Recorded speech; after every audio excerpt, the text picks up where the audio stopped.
Hey there! In this updated guide, we'll walk you through the steps to determine who can reply to your post on X using your Android device. Controlling who can interact with your posts can help you manage your online conversations effectively. Let's dive into the process. Step 1.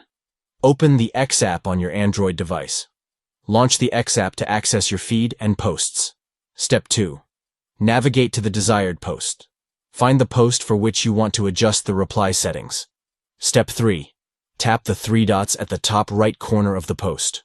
Look for the three dots menu icon located at the top right of the post and tap on it to reveal more options. Step 4. Select Change Who Can Reply. Choose the option Change Who Can Reply from the menu to modify the reply settings for the post. Step 5. Select your preferred option. Select who you want to allow to reply to your post, whether it's everyone, only people you follow, or only people mentioned in the post.